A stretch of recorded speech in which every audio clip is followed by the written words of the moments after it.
Hi guys, welcome back. In this video, we are going to cover 30 new idiom phrases. जैसे कि आप लोग को पता होगा, हम लोग idiom phrases जो 1500 का सीरीज चला रहे हैं, हम लोग अभी तक 3 सेशन उस पर खत्म कर चुके हैं। आज हमारा चौथा सेशन रहेगा जिसमें हम लोग कुछ नया idiom phrases पढ़ेंगे। साथ ही साथ हम लोग प्रीवियस ईयर को लेके भी जाएंगे क्योंकि हमें एग्जाम ओरिएंटेड idiom phrases सीखना है। हमें सिर्फ idiom phrases नहीं सीखना है, हम लोग को एग्जाम ओरिएंटेड सीखना है। गाइस, क्या आप लोग को ये सब इडियम फ्रेजेस आता है? Go under the hammer, eat humble pie, babe in arms, chew the curd, dead as a dodo, dog days. क्या आपको ये सब पता है? अगर नहीं पता है तो कोई टेंशन नहीं है, मैं इस सब के ऊपर आपको अच्छे से अभी समझा दूंगा।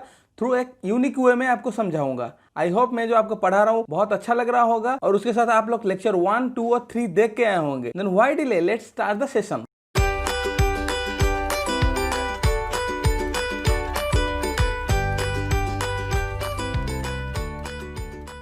आज का हमारे लेक्चर का हमारा पहला इडियम क्या है?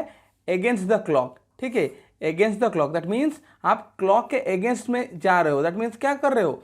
रनिंग अगेंस्ट टाइम, यानी कि टाइम घटता जा रहा है, आपको बहुत सारा काम निपटाना है। That means what? You have to do lot of things but time is decreasing in the parallel मतलब साइमल्टेनियसली आपका टाइम खत्म हो रहा है, मतलब you have to do lot of things. Okay, that means against the clock means not have enough time to do something, यानी कि आपके पास उतना समय नहीं है आप जो चीज़ करना चाहते हो। ठीक है, क्या करना चाहते हो? आप जो चीज़ को फुलफिल या उसको फिनिश करना चाहते हो, you don't have that much of time, आपके पास उतना टाइम नहीं है, यानी कि कुछ करने के लिए पर्याप्त समय आपके पास नहीं है। अगेंस्ट द क्लॉक मीनिंग वही होगा। ठीक है, यानी कि आपका टाइमर पीछे से आ रहा है, यानी कि आप एग्जाम हॉल में बैठे हो, आपका टाइमिंग क्या होता है? वो पीछे से शुरू होता है, वो आगे से शुरू नहीं होता है।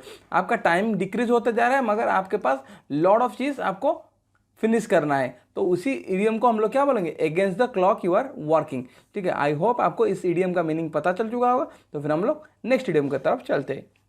नेक्स्ट इडियम हमारा क्या? All and sundry. ठीक है, ऑल एंड सॉन्ड्री ये पूछा जा चुका है और ये बार बार पूछा भी जाएगा।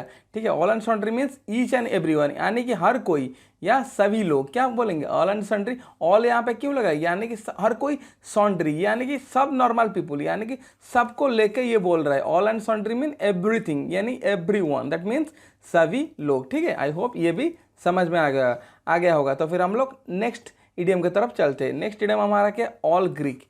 ठीक है, दैट मीन्स इनकॉम्प्रिहेंसिबल। पहले कॉम्प्रिहेंसिबल मतलब क्या है? कॉम्प्रिहेंसिबल मतलब आप जिसे समझ पा रहे हो। क्या आप कर पा रहे हो? समझ पा रहे हो, यानी कि इन यहाँ पे क्या लगा हुआ है? इन एक नेगेटिव प्रीफिक्स हो गया। दैट मीन्स जिस चीज़ को आप समझ नहीं पा रहे हो। आप ऐसे याद रख सकते हो, ग्रीक। ठीक है, यहाँ पे क्या लिखा हुआ है? ग्रीक लिखा हुआ है, यानी कि आप सपोज मान लो कि आप एक इंडियन हो, आपको ग्रीक की भाषा या ग्रीस की भाषा आपको पता नहीं है, तो यानी कि अगर आप ग्रीक जाते हो या ग्रीस जाते हो, आपको क्या वो जो आपस लोग जो मतलब कलोकियल। ठीक है, कलोक्वियल यानी कि उनका जनप्रतिनिधि या मतलब उन लोगों के बीच में जो बातचीत रहता होगा आपको पता नहीं चलता होगा, यानी कि आपको क्या हो रहा है? इनकम्प्रिहेंसिबल होता है, यानी कि ग्रीक लैंग्वेज। आप उसी से रिलेट करके याद रख सकते हो। All Greek means that incomprehensible, that means आपको कुछ समझ में नहीं आ रहा है, यानी कि समझ से बाहर या जो समझ में ना आ सके, आप ऐसा याद रख सकते हो। ठीक है, तो फिर नेक्स्ट इडियम हमारा क्या? An old flame. ठीक है, यानी कि दिल में कुछ जल रहा है, पुराना चीज जल रहा है, हम लोग ऐसे याद रखेंगे। यानी कि romantic relationship with someone in the past, यानी कि आपका खुद का किसी के साथ दूसरे का पास्ट में कोई रिलेशन था, रोमांटिक रिलेशन था, जो कि आज भी आपके अंदर बचा है, हम उसी को चीज को बोलेंगे, यानी कि romantic relationship with someone in the past. That means अतीत में किसी के साथ रोमांटिक संबंध को हम लोग क्या बोलेंगे? एन ओल्ड फ्लेम, यानी कि आपके अंदर अभी भी वो ज्वाला जल रहा है किसी के लिए, या किसी के लिए वो भावना अभी भी मतलब जिंदा है, हम लोग उसको एन ओल्ड फ्लेम बोलेंगे। ठीक है, आई होप इसको आप लोग अपने तरीके से याद रखने की कोशिश करेंगे। तो फिर हम लोग नेक्स्ट इडियम की तरफ चलते हैं।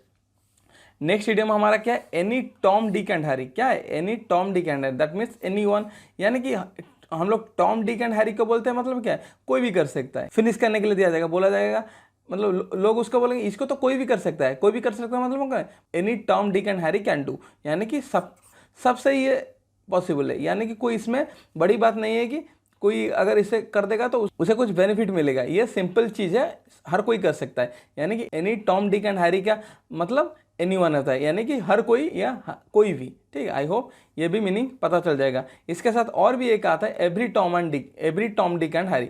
वो लोग हम वो चीज़ हम लोग अगले सेशन में पढ़ेंगे। उसके बाद क्या है हमारा, उसके बाद हमारा क्या है, एप्पल ऑफ योर आई। ठीक है, आपका आंखों का एप्पल, आपका आंखों का एप्पल। ठीक है, उसको क्या बोला जाएगा, मोस्ट फेवरेट पर्सन या लवेबल बोला जाएगा, या वेरी डियर पर्सन, आपका बहुत ही निजी या आप जिससे बहुत प्यार करते हैं उससे बोला जाएगा। यानी कि आपको, जैसे कि हम लोग बोलते हैं ना आंखों का सितारा या आंखों का तारा, वैसे ही ये चीज़ है। यानी कि एप्पल ऑफ योर आई, यानी कि आपका आंखों का एप्पल। हम लोग ऐसे मान सकते हैं, एप्पल सपोज मान लीजिए बहुत कॉस्टली चीज़ है, यानी कि वो एक आदमी के पास क्या होगा, एक डियर चीज़ होगा। ठीक है, क्या होगा, डियर चीज़ होगा। हम लोग इसी से याद करेंगे, Apple of your I, that means your favourite person, must favourite person या लवेबल या डियरेबल, यानी कि सबसे पसंदीदा व्यक्ति। यानी कि आपके जीवन का जो सबसे पसंदीदा व्यक्ति है, आप उससे क्या बोल सकते हैं, एप्पल ऑफ योर आई बोल सकते हैं। ठीक है, आई होप आपको ये समझ में आ गया होगा। तो फिर हम लोग नेक्स्ट इडियम की तरफ चलते हैं। नेक्स्ट इडियम हमारा क्या है, बेबे इन आर्म्स। ये अभी तक पूछा नहीं गया है, मगर ये मैं दावे के साथ कह सकता हूँ ये आपको अगले एग्जाम में देखने में आ सकता है, क्योंकि ये मैं नया चीज़ डाला हूँ, मैं अपने तरफ से ये डाला हूँ। ठीक है, हम लोग सिर्फ प्रीवियस ईयर नहीं करेंगे, हम लोग हर एक सेशन में लगभग 20 प्रीवियस ईयर करेंगे। साथ ही साथ हम लोग कुछ नया सीखते जाएंगे, क्योंकि प्रीवियस ईयर तो सब पढ़ाते हैं, कुछ नया सीखना चाहिए। आप कैसे लोगों को मतलब क्रॉस करके जाओगे, अगर आपके पास कुछ ज़्यादा कुछ होगा तो आप उसको टैकल कर पाओगे। तो इसलिए मैं कुछ नया चीज़ भी डाल रहा हूँ। That means baby in the arm means हम लोग क्या बोलेंगे, एन इनोसेंट और नेइव पर्सन। या नेइव मतलब क्या है, वो चतुर नहीं होगा, यानी कि वो क्लेवर नहीं होगा, बस सिंपल इनोसेंट होगा। यानी कि babe in arms that means an innocent and naive person, यानी कि एक निर्दोष या भला व्यक्ति। क्या है बेबे इन आर्म्स, यानी कि आप ऐसा मान सकते हैं एक मदर के पास बेबी है उनके आर्म में, यानी कि वो क्या बहुत इनोसेंट है, उसको कुछ भी पता नहीं है। हम ऐसे याद रख सकते हैं। ठीक है, नेक्स्ट हमारा इडियम क्या है, back to the square one. हम ऐसा ये करेंगे, to start from the beginning, यानी कि शुरू से शुरू करना। Back to the square one हम लोग ऐसे समझेंगे, सपोज मान लीजिए एक स्क्वायर है। ठीक है, एक स्क्वायर है, अगर आपने कभी कुछ काम स्टार्ट किया, या कोई एक पुलिस क्या चोर को पकड़ रहा है, थीप को पकड़ रहा है, अगर वो ऐसे ऐसे घूमते घूमते जाएगा, फिर वहीं से आ जाएगा, यानी कि फिर वहीं से कहा जाएगा, मतलब क्या, फिर से उसको मतलब उसके पीछे भागना पड़ रहा है, यानी कि वो काम फिर से उसको करना पड़ेगा।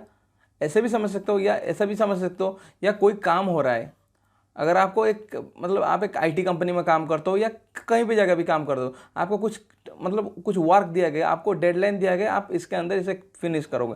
अगर आप क्या करते हो, मतलब फिर से वही आइडिया लेके जाते हो, बार बार जाते हो, फिर वहीं से मतलब वहीं आके पहुंच जाते हो, मतलब आप सोल्यूशन हल नहीं कर पाते, मतलब जो क्वेश्चन है या प्रॉब्लम को आप सल्यूट नहीं कर पाते, आप सिर्फ वैसे घूमते रहते हो, मतलब फिर से आपको वही काम करना पड़ेगा। ठीक है, फिर से आपको वही काम करना, हम लोग वैसी चीज़ को बोलेंगे back to the square one, यानी कि जहाँ से गए थे वहाँ फिर चले, यानी कि फिर से स्टार्ट करना पड़ेगा। आपको क्या करना है, फिर से आपको शुरू से स्टार्ट करना पड़ेगा। ठीक है, आई होप आपको इसका मीनिंग पता चल चुका होगा। तो फिर हम लोग नेक्स्ट इडियम की तरफ चलते हैं।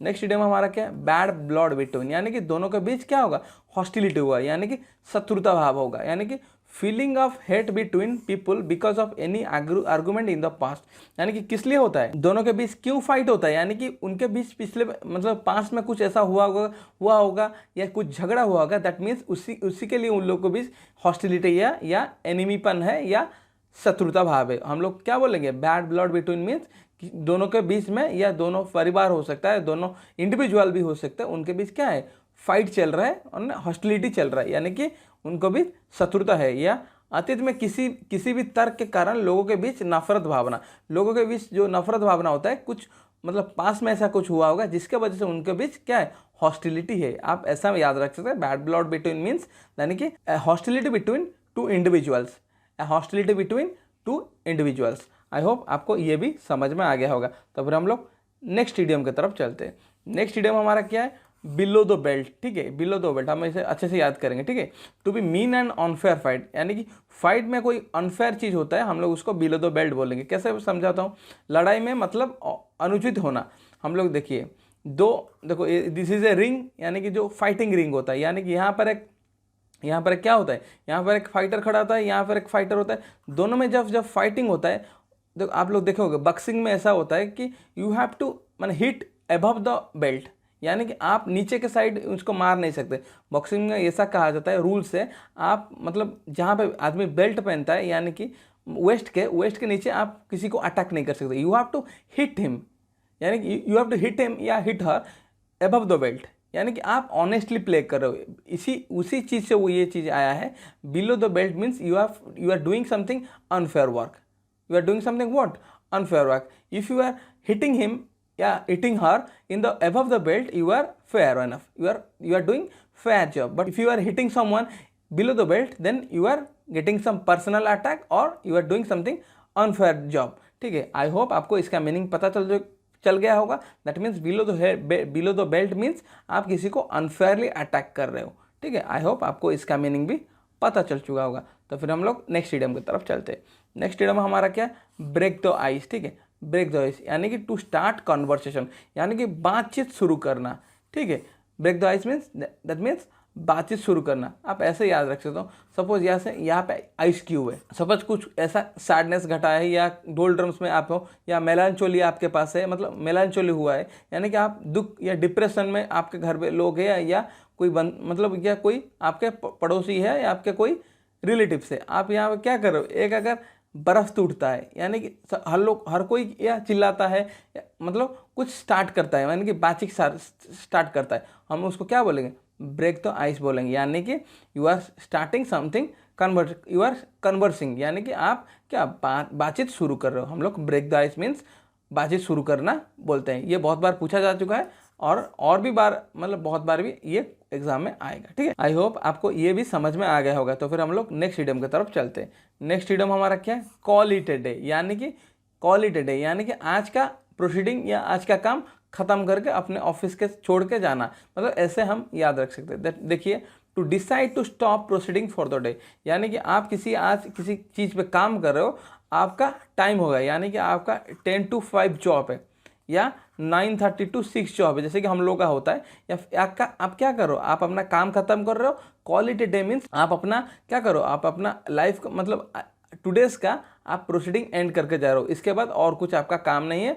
आप जो ऑफिस का काम करते हो या जो भी कहीं भी काम करते हो, आप अपना काम खत्म करके जा रहे हो, यानी कि you are calling it a day, यानी कि आप अपना दिन वहीं समाप्त कर रहे हो या ख़त्म कर रहे हो। यानी कि कार्यों के दिन के लिए रोक देने का निर्णय, आप निर्णय लेते हो, ये हमारा आज के लिए इतना ही काम था, हम लोग कल से शुरू आके करें, उसको हम बोला जाएगा call it a day. I hope आपको ये भी समझ में आ गया होगा। तो फिर हम लोग नेक्स्ट इडियम की तरफ चलते हैं। नेक्स्ट इडियम हमारा क्या है, chew the cord. That means what है, chew the cord that means think carefully about something. आप किसी चीज़ के बारे में केयरफुली थिंक कर रहे हो, यानी कि सोच रहे हो, आप गंभीर सोचना में पड़े हो या गंभीर भावना में पड़े हो, उसको हम लोग क्या बोलेंगे, chew the cord. That means किसी के बारे में या किसी चीज़ के बारे में आप ध्यान से सोच रहे हो। हम लोग इसका और भी इससे क्वेश्चन घुमा के पूछता है, मैं आपको बताता हूँ इसको क्या क्वेश्चन आएगा। च्यू द कॉर्ड ऐसा आएगा, पोंडोर आएगा, PONDER, वो भी थॉट होगा एक ठो, मेडिएट होगा,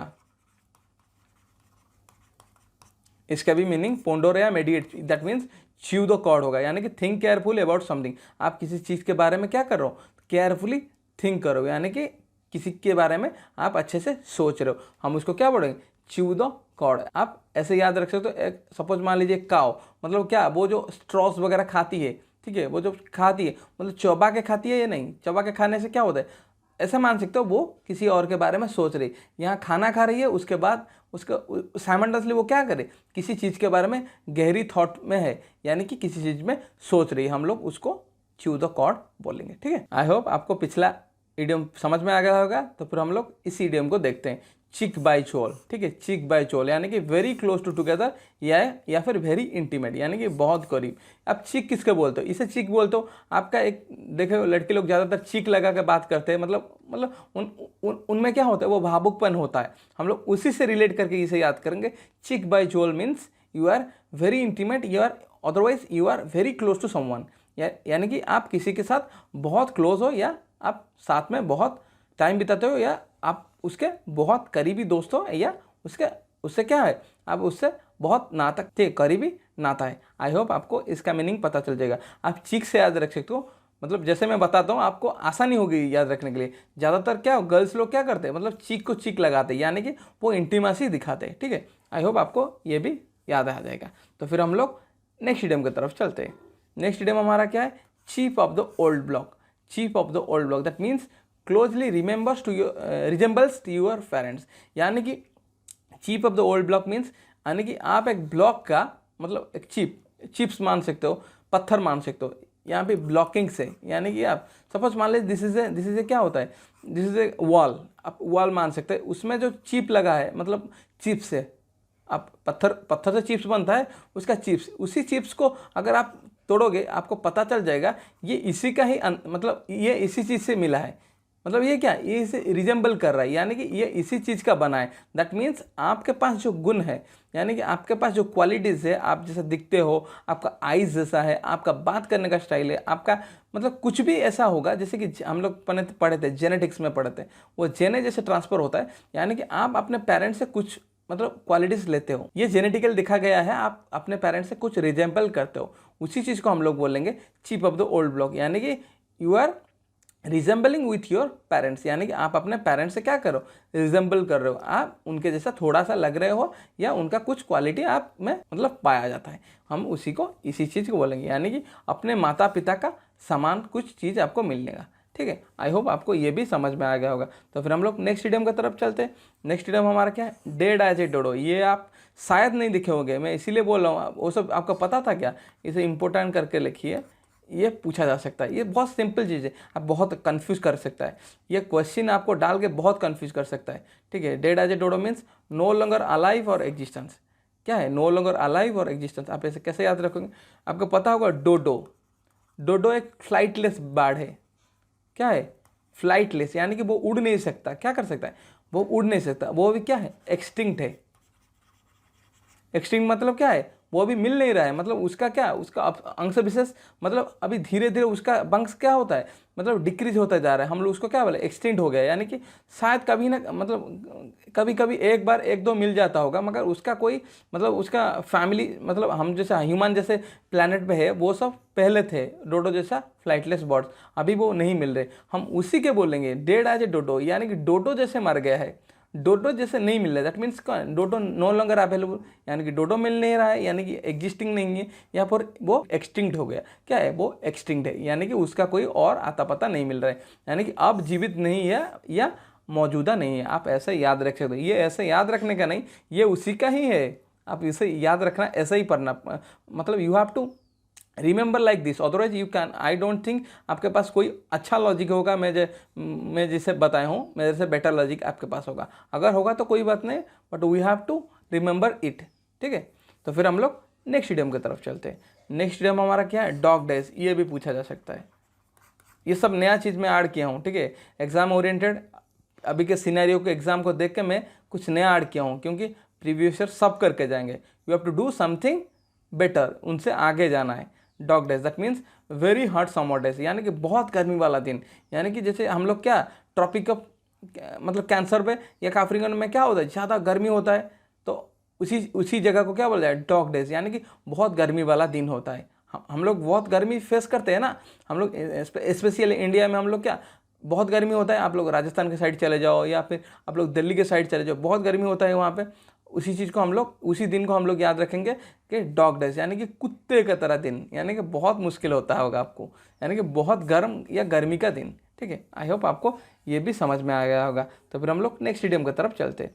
नेक्स्ट इडियम हमारा क्या है, डाउन इन द डोल्ड्रम्स। ठीक है, डाउन इन द डोल्ड्रम्स, ये भी पूछा जा सकता है। Down in the doldrums means depressed, यानी कि उदास रहना या लैकिंग एनर्जी, यानी कि आपके पास मतलब आपके वो एनर्जी नहीं रहा, वो एंथुसियाज्म नहीं रहा या एक्टिवनेस नहीं है, आप डिप्रेस हो, इसको हम लोग क्या बोलेंगे, मेलानचोली बोलेंगे, मेलानचोली।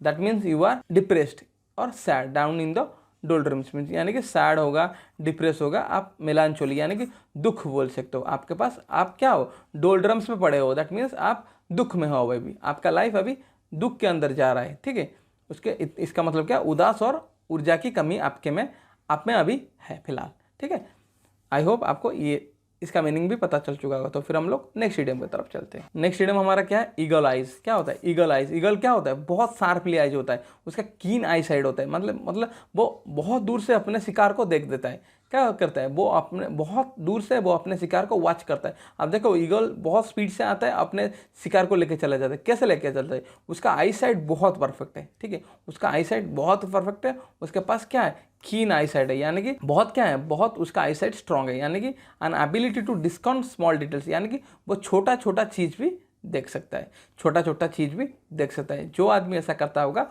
उसी के साथ हम लोग ये ईडियम यूज़ करेंगे, ईगल आइज का यूज़ किया जाएगा, ठीक है। तो फिर हम लोग नेक्स्ट ईडियम की तरफ चलते हैं। नेक्स्ट ईडियम हमारा क्या है, every dog has its day. ये सबको पता होगा, क्योंकि आपको रिश्तेदार बोलते होंगे कि तुमसे तो जॉब नहीं लगता है, तुम्हारा तो 2 साल हो गया बेटा, क्या कर रहे हो, ऐसा कर रहे हो, तुम अंदर अंदर ऐसा बोलते रहोगे।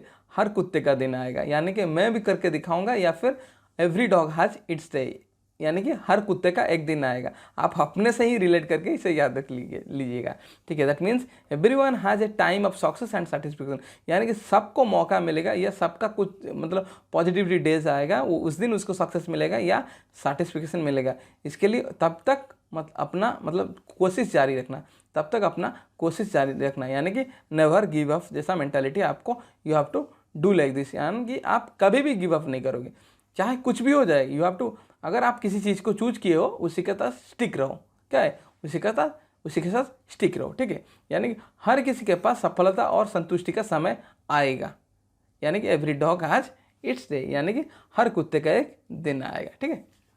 नेक्स्ट इडियम हमारा क्या है, ईट हम्बल पाई, ठीक है। ईट हम्बल पाई, ये बैंकिंग में शायद एक बार पूछा गया था, मैंने देखा था, एसएससी में भी पूछा जा चुका है, सीएचएसएल में शायद पूछा गया था, कौन सा एग्जाम में पूछा गया इतना याद नहीं है, मगर पूछा गया है। Eat humble pie that means apologise, यानी कि आप किसी से क्षमा मांग रहे हो, यानी कि आप किसी से क्षमा मांग रहे हो, आप हम्बली क्या कर रहे हो, मतलब आप हम्बली क्या करो, आप अपोलोजाइज करो। आदमी कब हम्बली बात करता है, हम्बली कब बात करता है, जब उसको माफ़ी मांगना होता है। आप eat humble pie that means apologise मान सकते हो, इसी हिसाब से आप इसको क्या कर सकते हो, याद रखने में ये आपको मददगार होगा, ठीक है। तो फिर हम लोग नेक्स्ट इडियम की तरफ चलते हैं। नेक्स्ट इडियम हमारा क्या है, फूड द बिल, यानी कि beer the expenses, beer the expenses, यानी कि आप लोग दोस्त 8 या 10 लोग मतलब फ्रेंड्स मिलके कहाँ जाते हो, खाने के लिए रेस्टोरेंट में जाते हो। आपको क्या करना पड़ता है, सपोज मान लीजिए आपका बर्थडे है, यानी कि बच्चे क्या मतलब आपके फ्रेंड्स क्या कर रहे हैं, आपसे पार्टी मांग रहे हैं या आप पार्टी थ्रो कर रहे हो, मतलब क्या, यू हैव टू, मतलब खाने के बाद या फिर जो एक्सपेंडिचर होता है, you have to foot the bill, that means you have to bear the expenses, यानी कि आप जो खर्चा किए हो, जितना भी स्पेंड किए हो, you have to bear the expenses, ठीक है। Foot the bill means you have to bear the expenses, यानी कि खर्च उठाना पड़ेगा, ठीक है। तो फिर हम लोग नेक्स्ट इडियम की तरफ चलते हैं। नेक्स्ट इडियम हमारा क्या है, as fit as fiddle, as fit as fiddle, that means very strong and healthy, यानी कि आप अपने लाइफ में स्ट्रॉन्ग एंड हेल्दी हो, यानी कि आप अपने गुड हेल्थ कंडीशन में हो, क्या है, गुड हेल्थ कंडीशन में हो, या फिर पिंक ऑफ हेल्थ में हो। ये पिछले के सेशन में पढ़ाया था, पिंक ऑफ हेल्थ क्या है, you are at your good health, आपका कंडीशन हेल्दी, आप हेल्दी हो, यानी कि strong and healthy, strong and sturdy हो, ठीक है। आज फिट एज फिडल, यानी कि आज फिट एज फिडल मीन्स यानी कि मजबूत और स्वस्थ, आप मजबूत हो और स्वस्थ हो साथ ही साथ, ठीक है। तो फिर हम लोग नेक्स्ट इडियम की तरफ चलते हैं। ये आएगा एग्जाम में, बताता हूँ मैं आपको, go under the hammer, go under the hammer, यानी कि to be sold in an auction, यानी कि आप ऑक्शन में बेचा जा रहे हो, यानी कि आपको कोई खरीद रहा है, मतलब आप क्या कर रहे हो, आपको कोई मतलब खरीद के ले रहा है। आप देखोगे आईपीएल, देखोगे आईपीएल का जो नीलामी होता है, मतलब क्या करता है वो जो प्रेजेंटर होता है, क्या एक छोटा सा हमर, लकड़ी का हमर रख के बैठा होता है, यानी कि वो एक प्लेयर के बारे में बोलेगा, मतलब इसका इतना डॉलर है या इतना प्राइस है, मतलब 8 जो टीम के जो ओनर्स या मेंबर्स बैठे होंगे वो उस पर ऊपर बोली लगाए। जब बोली खत्म हो जाएगा, यानी कि और कोई खरीदने वाला नहीं होगा, वो क्या करेगा, वो अपना हमर ऐसे ठुकाएगा, हमर 3 बार ठुकाएगा। That means the player has been sold to some team, यानी कि कोई भी टीम में वो प्लेयर बिक गया, यानी कि वो अपने वो कॉन्ट्रैक्टेड हो गया, यानी कि वो उस टीम के लिए वो खेलेगा। हम लोग under the hammer means to be sold in an auction, auction में सोल्ड किया जाने वाले चीज़ को हम लोग क्या बोलते हैं, to go under the hammer, यानी कि उसी हैमर के नीचे आ रहा है, दैट मीन्स वो सोल्ड हो गया, ठीक है।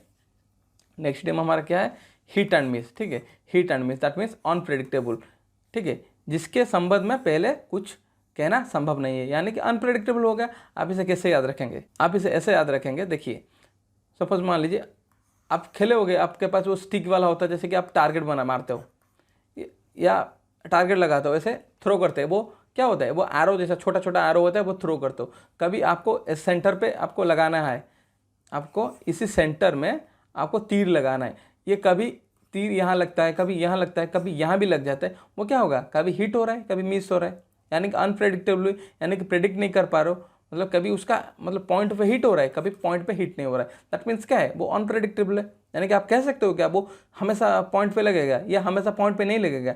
उसी हिसाब से हम लोग इसे याद करेंगे। ठीक है, तो फिर हम लोग चलते हैं अपने नेक्स्ट इडियम की तरफ। नेक्स्ट इडियम हमारा क्या है, इन एंड आउट्स, यानी कि किसी चीज़ का उसका अंदर और उसका बाहर, यानी कि क्या है, पूरा डिटेल्स आपको पता है, उसका अंदर के बारे में पता है, उसके बाहर के बारे में पता है, यानी कि all the details and complexities. यानी कि आपको इसके बारे में, किसी चीज़ भी हो सकता है, किसी पर्सन के बारे में हम ये भी बोला जा सकता है। that means if you know in and out of something, that means you know all the details about someone या something, उसके साथ उसका कॉम्प्लेक्सिटीज क्या है, उसका प्रॉब्लम क्या है, या उससे मतलब उसका क्या प्रॉब्लम है, आपको सब कुछ पता है। उसका गुड थिंग्स पता है, उसके साथ साथ साइमल्टेनियसली आपको उसका बैड एक्टिविटीज़ या बैड थिंग्स भी पता है। तो उसी को हम क्या बोला जाएंगे, इन एंड आउट्स, यानी कि आपको उसका अंदर और बाहर के सभी चीज़ के बारे में पता है। ठीक है, सभी विवरणी और जटिलता का बारे में आपको पता है। ठीक है, तो फिर हम लोग नेक्स्ट इडियम की तरफ चलते हैं। नेक्स्ट इडियम हमारा क्या है, इन द हॉट सीट, यानी कि आप देखे हो कि केबीसी में बैठते हैं हॉट सीट में, यहाँ पे अमिताभ बच्चन बैठते हैं, यहाँ पे एक आदमी बैठता है हॉट सीट पे, यहाँ पे 2 कंप्यूटर लगा होता है, हम उसी से ही समझेंगे, इसे याद रखेंगे। In the hot seat that means targeted for unwelcome criticism. इस नेगेटिव में बोला गया है। सपोज मान लीजिए एक यहाँ पे एक आदमी बैठा है, इसको बोला जाएगा रामायण में, मतलब राम किस में थे, रामायण में या महाभारत में थे, मगर ये सपोज मान लीजिए ये आदमी जो बैठा है हॉट सीट में, ये उसका आंसर नहीं दे पाएगा, यानी कि वो गलत आंसर देगा। वो क्या देगा, वो महाभारत दे देगा। तो फिर क्या होगा, यहाँ पे जो लोग ऑडियंस बैठते हैं ना, यहाँ पे जो ऑडियंस बैठते हैं वो क्या, उसको खिल्ली उड़ाएंगे या उसको ऊपर क्या करेंगे, क्रिटिसिज्म करेंगे। हम लोग उसी चीज़ को हम लोग ऐसे याद करेंगे। हॉट सीट पे जो बैठता है, अगर वो कुछ गलती कर देगा, उसको टारगेट किया जाएगा क्रिटिसिज्म के साथ, उसको ज़्यादातर क्रिटिसाइज किया जाता है, यानी कि टारगेटेड फॉर अनवेलकम क्रिटिसाइज। ठीक है, ऐसा हम लोग ऐसे मान के इसको याद रखेंगे। मतलब देखिए, मैं आपको अलग अलग कहानी बताता हूँ, क्योंकि ये आपको जैसे याद रहेगा, हमें मतलब कोई मतलब नहीं है, आप बाय हुक और कुक अगर आप इस चीज़ को याद कर पा रहे हो, याद रखना और उससे मार्क्स लाना हमारे लिए इंपॉर्टेंट है। कैसे याद किया जा रहा है उसका कोई वैल्यू नहीं है। ठीक है, उसका यानी कि अवांछित आलोचना के लिए लक्षित, यानी कि आपके लिए क्या करें, आपको अनवेलकम क्रिटिसिज्म या टारगेट किया जा रहा है, यानी कि हॉट सीट पे जो बैठेगा। ठीक है, तो फिर हम लोग नेक्स्ट इडियम की तरफ चलते हैं। नेक्स्ट इडियम हमारा क्या है, जंप द गन। ठीक है, ये भी पूछा जाएगा, ये न्यू है, this is a new idiom, ये शायद आपको प्रीवियस ईयर में नहीं मिलेगा। जंप द गन यानी कि start working on something before appropriate time, यानी कि समय से पहले, आप टाइम से पहले कुछ चीज़ कर रहे हो, यानी कि क्या करो, समय से पहले आप क्या करो, कुछ चीज़ के बारे में काम करो। आपको उस टाइम को तक वेट करना चाहिए था, मगर आपने वेट नहीं किया, पहले से ही कर रहे हो। दैट मीन्स उचित समय से पहले कुछ काम कर जाना। ठीक है, जंप द गन यानी कि आप क्या कर रहे हो, to start working on something before appropriate time. आप मतलब आप समय से पहले या समय में जो स्थित समय है उसका निर्दिष्ट किया गया था, हम लोग इसी समय से स्टार्ट करेंगे, आप उसके पहले वो काम करो, यानी कि you are doing something before the मतलब अलॉटेड टाइम, यानी कि आप अलॉटेड टाइम या जो निर्दिष्ट किया गया उससे पहले जो काम करो उसी को हम लोग बोलेंगे जंप द गन। ये बहुत इंपॉर्टेंट है, आप इसे नोट डाउन करके अलग रखिएगा या उसको हाईलाइट करके रखिएगा, ये पूछा जा सकता है। तो ठीक है, नेक्स्ट इडियम हमारा क्या है, कीप योर चीन अप। किसको चीन बोलते हो, आपका चीन को अप करने के लिए बोला था। आपका चीन को क्या बोला है, यानी कि अप करने के लिए बोला था, यानी कि आपको एनकरेज किया जा रहा है, मतलब someone is encouraging you someone to never give up, यानी कि आपको ऐसा बोला जा रहा है आप गिव अप मत कीजिएगा। ठीक है, क्या मत कीजिएगा, गिव अप मत कीजिएगा। चाहे जीवन में कुछ भी मतलब प्रॉब्लम आ जाए, कुछ भी सिचुएशन आ जाए, अगर आपने कुछ चीज़ पाने की कोशिश किया, जैसे कि आप लोग CGL या CHSL मतलब जॉब निकालना चाहते हो, अगर आपने माइंडसेट किया है यू हैव टू मतलब गिव योर 100%, आप किसी भी हाल में पीछे नहीं हटोगे। लोग बोलेंगे ये नहीं हो रहा है, 10,000 बच्चे पा रहे हैं, इतना कंपटीशन है, वो लोग बोलेंगे, लोगों का काम है। तुम्हें क्या करना है, तुम्हें कभी भी बैकअप नहीं लेना है। मैंने ठान लिया है तो मैं निकालूंगा किसी भी जॉब के लिए, ये बात नहीं है सिर्फ CGL चाहिए, आप स्टेट PCS का बात कर लो, UPSC का बात कर लो, मतलब किसी भी चीज़ के लिए आप अगर या IBPS बैंक हो, कुछ भी चीज़ हो, अगर आपने दिमाग में ले लिया मुझे करना है तो that means you have to do this. ठीक है, यानी कि आपको चीन को अप करने के लिए बोलाना है, यानी कि आपको मतलब आपको एनकरेज किया जा रहा है, आप कभी गिव अप मत कीजिएगा। यानी कि किसी को कभी हार ना देने के लिए प्रोत्साहित किया जा रहा है। आपको क्या किया जा रहा है, आपको हार नहीं मानने के लिए आपको प्रोत्साहित किया जा रहा है। ठीक है, तो फिर हम लोग हमारे आज के सेशन का लास्ट इडियम की तरफ चलते हैं। ये हमारा आज के सेशन का लास्ट क्या है, लास्ट इडियम है। ये भी न्यू इडियम है, this is a new idiom and you can take this as a important. ये आपको एग्जाम में पूछा जा सकता है। नॉक ऑन वुड, यानी कि वुड पे आप नॉक करो, that means hope for good luck. क्या करो, होप फॉर गुड लक। ये न्यू है, इसका कोई लॉजिक मुझे ऐसा नहीं मिला। अगर आपके पास कुछ लॉजिक है आप उसे अपने साइड से याद कर लीजिए। ऐसा नहीं हो सकता कि मैं हमेशा आपको कुछ ये करके समझा सकता हूँ। आपको खुद को भी अपना निमोनिक्स बनाना है। आप कैसे याद करोगे, आप अपने लाइफस्टाइल से या अपने सराउंडिंग से कुछ भी पिक कर सकते हो। हमें अल्टीमेटली याद रखना है, ठीक है, हमें अल्टीमेटली याद रखना है। आप किसी भी तरह इसे याद रख सकते हो। फिर भी मैं कोशिश करता हूँ आपको समझाने के लिए। नॉक ऑन वुड यानी कि होप फॉर गुड लक, यानी कि शुभकामनाओं के लिए आशा करना। सपोज मान लीजिए एक हम लोग क्या करते हैं, ज़्यादातर हम लोग देखते हैं जब एग्ज़ाम होता है, एग्ज़ाम आता है, हम लोग मतलब ट्रीज़, आप देखोगे ट्रीज़ के पास क्या होता है, छोटे छोटे मंदिर होता है। हम लोग वहाँ पे जाके क्या करते हैं, माथा टेकते हैं। क्या करते हैं, माथा टेकते हैं। इसे हम लोग ऊड़ मान लेते हैं। क्या है, इसे हम ट्री एक ऊड़ है ना, ट्री से तो ऊड़ बनता है, हम लोग इसे ऊड़ मान लेते हैं। मतलब क्या है, हम यहाँ पे जाके क्या अपने गुड लक के लिए क्या होप करते हैं, हम अपने गुड लक के लिए होप करते हैं। हम उसी चीज़ें हमें याद रखेंगे। इसी ऊड़ से अगर हम लोग नॉक करेंगे अपने दिमाग को, या मुंडी जाके हम लोग क्या करेंगे, भगवान के पास विलीन होंगे या मांगेंगे कि हमारे लिए कुछ अच्छा हो जाए। उसी चीज़ से हम लोग knock on would, that means hope for good luck, यानी कि हम लोग अपने मतलब गुड लक के लिए हम भगवान से आशा रख रहे हैं। हम इसी से इसे रखेंगे। ठीक है, आई होप आपको आज का session, this is all about your today's session. I hope आपको आज का सेशन बहुत अच्छा लगा होगा, क्योंकि मैं लगभग 10 इडियम फ्रेजेस आपको नया दिया हूँ। ठीक है, साथ ही साथ 20 प्रीवियस के साथ साथ मैं आपको 10 न्यू इडियम फ्रेजेस दिया हूँ जो कि संभावित है, यानी कि वो एग्जाम में आ सकता है। आई होप आपको आज का सेशन बहुत अच्छा लगा होगा। अगर आपको आज का सेशन बहुत अच्छा लगा है तो आप लोग कमेंट सेक्शन में आकर बताइए आपको कैसा लगा हो। अगर आप लोग अभी तक मेरे चैनल को सब्सक्राइब नहीं किए हो तो आप लोग मेरे चैनल को सब्सक्राइब करने के साथ साथ आप लोग बेल आइकन को भी हिट कर सकते हैं, क्योंकि मैं रोज़ एक वीडियो डालता हूँ। मेरा एक मानना है कि मैं रोज़ एक लेक्चर डालूंगा। मैं फ़िलहाल अभी क्या कर रहा हूँ, मैं फ़िलहाल अभी वर्ड पावर में रीजी बाय नॉर्मल न्यूज़ पढ़ा रहा हूँ। साथ ही साथ मैं ईडीएम फ्रेजेस का कोर्स चला रहा हूँ। उसके साथ साथ मैं 1 वर्ड 2000 1 वर्ड का भी कोर्स चला रहा हूँ। और मैं सोच रहा हूँ मैं 5 विंटर फ्रेजल वर्ब का भी कोर्स शुरू कर दो। तो आपको वो नोटिफिकेशन मिल जाएगा अगर आप बेल आइकन दबाए होंगे। नहीं तो आपके पास नोटिफिकेशन नहीं पहुंचेगा, आपको वो शायद कभी बाद में देखने को मिलेगा। तो फिर चलते हैं, आज के सेशन को इसी गुड नोट पे एंड करते हैं। तब तक के लिए घर में रहिए, स्वस्थ रहिए और पढ़ते रहिए। Thank you.